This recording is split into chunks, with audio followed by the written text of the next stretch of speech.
Não é novidade para ninguém que o sistema desse mundo tem trabalhado para afastar as pessoas dos princípios de Deus. Só que nós estamos chegando em um período em que o sistema deste mundo vai começar a trabalhar para que as duas testemunhas, para que o povo de Deus, judeus e gentios, não estejam conectados para acender a menorá e para que a igreja viva na plenitude do poder de Deus. Deus ele tem uma unção especial para os irmãos que estão em comunhão, buscando a presença de Deus. E no final dos tempos, assim como relatou o profeta Zacarias, a igreja, as duas testemunhas, formada por judeus e gentios, precisará estar conectada para acender toda a menorá e acordar as virgens que estão dormindo. Fica comigo neste vídeo até o final, porque você vai ver um pouquinho como a ciência multiplicada tem trabalhado para afastar o povo de Deus. Seja muito bem-vindo a mais um vídeo do canal A Lâmpada para os Meus Pés.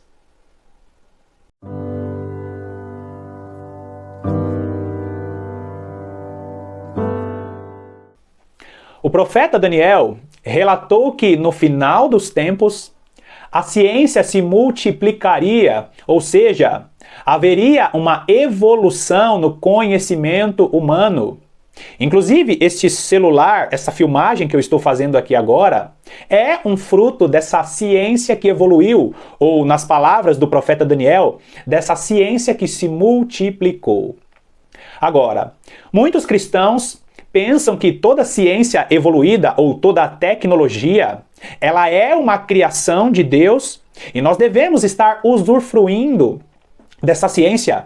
Muitos cristãos pensam que a igreja deve estar acompanhando a multiplicação da ciência para que a igreja não fique para trás, para que a igreja não fique obsoleta.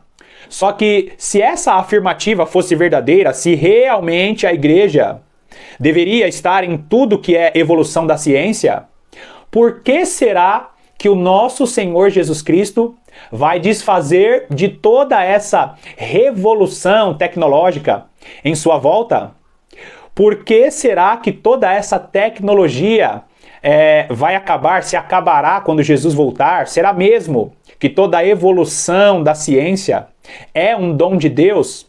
Será que toda a evolução da ciência é realmente vontade de Deus? Bom, eu não quero ser hipócrita, é bem verdade que é muito bom. Tudo isso que nós usufruímos, inclusive, como eu falei, esse vídeo ele só é possível este vídeo chegar a você por causa da evolução da ciência. Só que o que nós estamos vendo é que o homem está ultrapassando aquilo que está fora de seu alcance, aquilo que não faz mais parte de seus atributos. Nós estamos vendo a história se repetir, como aconteceu na época de Babel. Você lembra da construção da Torre de Babel? Quando os homens se reuniram e ali sob o comando, de Nimrod, eles construíram uma torre dizendo que chegaria até os céus. E a construção dessa torre, é óbvio que não seria possível, né? Construir essa torre e chegar até os céus. Só que o ser humano estava em uma clara afronta a Deus. Como nós estamos vendo nos dias de hoje. Criando realidades virtuais, dizendo que vai criar as realidades virtuais para aproximar as pessoas, quando na realidade ela só estará afastando as pessoas umas das outras.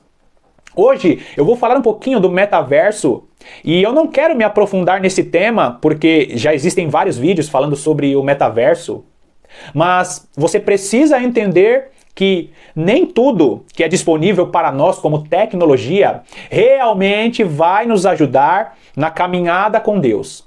Como eu falei, a tecnologia é um auxílio, mas ela não pode ser a ferramenta principal do nosso relacionamento com Deus e do nosso relacionamento com as pessoas. Bom, como você provavelmente já sabe, o metaverso é uma extensão da empresa que nós conhecemos bem, que é o Facebook. Donos do WhatsApp, donos do Instagram. E basicamente, o metaverso que está chegando agora com essa proposta de realidade virtual, ele diz que pode ser definido como uma rede de mundos virtuais que tenta replicar a realidade com foco na conexão social. Então, o propósito principal da empresa, dessa nova extensão do Facebook, o metaverso, é fazer conexão social. A ideia é que as pessoas estejam cada vez mais próximas umas das outras. Será mesmo? Bom, nós vemos que através do metaverso as pessoas vão poder criar realidades virtuais. Então, essas pessoas elas vão estar ali naquela realidade. E eu que sou professor, por exemplo, eu posso me tornar um boxeador na realidade virtual. E ali eu vou estar na minha vida virtual agindo como um boxeador.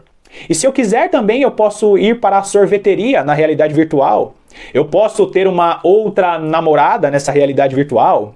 Para aqueles que não sabem, eu sou casado. Dentro desta realidade virtual, as pessoas vão poder criar a sua própria realidade. Agora, nós já estamos vivendo em um mundo em que as pessoas fazem de tudo para fugir da sua própria realidade.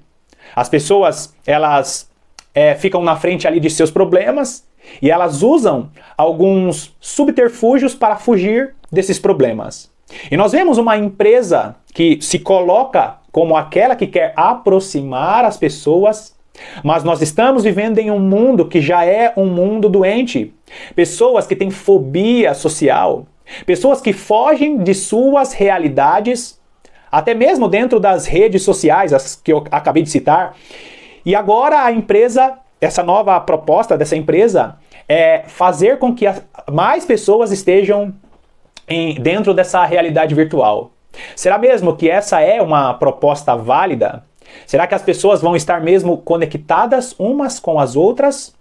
Ou será que as pessoas elas vão estar fugindo de suas realidades e vão passar a querer apenas viver naquele mundo perfeito que ela criou nessa realidade virtual? Bom, o fato é que eu não tenho dúvida nenhuma que ainda que a proposta dos criadores do metaverso seja uma proposta com boas intenções, e nós precisamos colocar muitas aspas nessas boas intenções, o que está claro é que esse sistema está e estará mais para frente sendo usado como uma ferramenta para afastar a descendência do Senhor, a descendência do nosso Deus, de seu propósito real. Por que eu estou falando isso? Porque a realidade virtual, ela nunca vai poder substituir a realidade que Deus tem para as nossas vidas. Nós encontramos em Gênesis, no capítulo 3, vamos ler comigo, Gênesis capítulo 3. Gênesis capítulo 3, vamos ler apenas o versículo 15, que diz assim: Porém, inimizade entre ti e a mulher, entre a tua descendência e o seu descendente. Este te ferirá a cabeça e tu lhe ferirás o calcanhar. Aqui nós vemos Deus dando a sentença para a serpente. Você lembra deste texto quando Deus ele acaba ali falando com Adão e Eva logo após a queda? E ali Deus ele fala a respeito dos juízos que viriam sobre Adão e Eva e sobre a serpente. Esse texto que eu acabei de ler, Deus fala para a serpente que ela estaria ferindo o calcanhar do descendente. E quem seria esse descendente que viria da mulher? A mulher, nós sabemos que na palavra de Deus representa a igreja. E aqui também nós enxergamos uma profecia de duplo cumprimento. Primeiro, a serpente estaria ferindo o calcanhar do descendente da mulher, falando a respeito do que aconteceu com Jesus na cruz do Calvário. Por um breve momento, a serpente pensou que venceu o nosso Senhor Jesus Cristo, só que na realidade ele estava nos redimindo de nossos pecados através deste sacrifício. Só que a segunda parte desta palavra, o segundo cumprimento desta palavra, é que a igreja estará ferindo o calcanhar do descendente quando ela estiver perseguindo a igreja em todo este tempo que nós estamos vivendo. Ao longo de 2000 anos, a serpente tem ferido o calcanhar do descendente. E quando nós falamos de descendente, nós precisamos lembrar daquela palavra que está em Isaías, dizendo que um filho nos nasceu, um filho se nos deu, um filho nos nasceu. O governo está sobre os seus ombros. E ali fala a respeito dos ministérios, e nós precisamos entender que nós fazemos parte do corpo de Cristo. Quando Deus fala para a serpente que ela estaria ferindo o calcanhar do descendente, ele está falando a respeito dessa perseguição que a igreja estaria sofrendo ao longo de toda essa história. No final dos tempos, nós vamos encontrar a serpente mais uma vez ferindo o calcanhar do descendente quando ela estiver perseguindo as duas testemunhas. Eu já falei aqui em outros vídeos, judeus e gentios em Cristo Jesus formam as duas testemunhas. Esse é o verdadeiro descendente. Agora, nós vemos ao longo da história, e você precisa continuar neste vídeo aqui para compreender este plano que está sendo feito através dessa tecnologia e dessa realidade virtual. Em todo o período, Deus tem trabalhado na igreja como descendente, e eu não estou falando descendentes, usando o plural de maneira proposital. Por que o descendente? Porque é um só corpo. Jesus é a cabeça, o governo está sobre os seus ombros e nós fazemos parte do corpo do nosso Senhor Jesus Cristo. Então, queridos, em todo o tempo, nós vamos encontrar ali Deus dando essa sentença dizendo que da mulher sairia o descendente. E ao longo do tempo nós vemos a construção desse descendente. Deus faz uma promessa a Abraão, essa promessa se renova em Isaac e em Jacó. E ele diz: todas as famílias da terra serão benditas em seu nome. Abraão, Isaac, Jacó, toda a sua descendência serão benditas. Então, a partir daí, Deus começou a desenvolver o descendente, que é o corpo de Cristo. Nós vemos esta promessa ao longo dos séculos, ao longo dos milênios, se renovando. Se renovou em Davi, quando Deus falou para Davi o seguinte: olha só, eu vou colocar um em seu trono e o reino dele durará para sempre. Davi, ele estava questionando a respeito daquele que sucederia ele em seu trono. E Deus, ele fala a respeito de Salomão, que sucedeu literalmente, mas Deus, ele já lança a profecia falando a respeito do nosso Senhor Jesus Cristo, que estará assentado em Jerusalém e estará reinando para sempre. E aí, com o passar dos milênios, nós vemos ali Salomão, com o passar do tempo, nós vemos ali que Salomão assume, e por causa dos pecados de Salomão, quem assume é Roboão.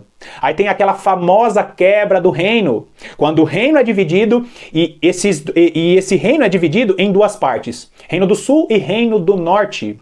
Mais uma vez, através dessas duas casas, casa de Israel e casa de Judá, Reino do Norte e Reino do Sul. Eu não vou repetir aqui porque detalhes a respeito da quebra do reino eu falei no estudo das duas casas de Israel. Acontece ali a quebra do reino. Reino do Sul segue um caminho, Reino do Norte segue outro caminho. E com o passar dos anos, o Reino do Norte se torna a mistura dos povos, formando ali o povo samaritano, e o Reino do Sul continua na linhagem de Davi. Aqui nós vemos as duas testemunhas, que se concretiza essas duas testemunhas depois que Jesus Cristo morre na cruz do Calvário e ressuscita dos mortos.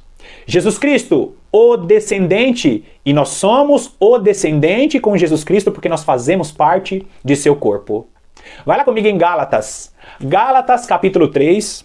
Gálatas capítulo 3, vamos ler os versículos 28 e 29, que diz assim: Dissarte, não pode haver judeu nem grego, nem escravo nem liberto, nem homem nem mulher, porque todos vós sois um em Cristo Jesus. E, se sois de Cristo, também sois descendentes de Abraão e herdeiros segundo a promessa. Então, nós somos descendentes de Abraão, só que, como corpo de Cristo Jesus, nós somos o descendente. As duas casas de Israel precisam se unir, precisam estar conectadas. Salmos capítulo 133, do versículo 1 ao 3, nós vemos ali que Deus ele derrama a unção sobre a cabeça de Arão, aquela unção ela desce com a barba. Se você notar o início do versículo 1 vai dizer o quê? Como é bom que os irmãos vivam em comunhão. Deus tem uma bênção, uma unção especial para os irmãos que vivem em comunhão. Agora, o que tudo isso tem a ver com o metaverso, com a realidade virtual? Tudo. Porque nós estamos vendo até as igrejas entrando na onda do metaverso, da tecnologia, achando que essa é uma verdadeira estratégia de evangelismo. Será mesmo? Será que essa é a melhor estratégia? Será que esse é um campo que Deus quer que a igreja esteja? Será que incentivar as pessoas a participarem de cultos em realidades virtuais é o que Deus tem para a igreja neste tempo que nós estamos vivendo? Queridos, esta estratégia da ciência multiplicada, essa estratégia da realidade, de um mundo com realidade virtual, é mais uma estratégia para afastar o descendente. E mais uma vez, de maneira proposital, o descendente, o corpo de Cristo, precisa estar conectado em comunhão para receber essa unção especial no final dos tempos. Eu não tenho dúvida que as virgens prudentes só vão dormir porque elas deixaram os seus azeites em suas vasilhas. Azeite, unção, não fica guardadinho na vasilha. Azeite, unção, nós estamos conectando com a lâmpada, com o recipiente em todo o tempo. Com certeza, o avanço da tecnologia vai distrair a igreja e esse é um motivo que fará com que as virgens acabem dormindo. Se você realmente ama o Senhor, se você realmente ama a palavra de Deus, continue orando todos os dias, se prepare, porque você faz parte de algo muito maior e Deus não quer que você se distraia com absolutamente nada. Bom, eu finalizo aqui mais esse vídeo, ficou um pouquinho grande o vídeo, mas vale muito a pena meditar em como Deus tem construído o seu descendente, como Deus tem preparado as duas testemunhas e como Deus quer que esse descendente ou que essas testemunhas estejam conectados, estejam próximos para buscar a presença de Deus em comunhão. Obrigado mais uma vez pela sua companhia e eu te aguardo nos próximos estudos.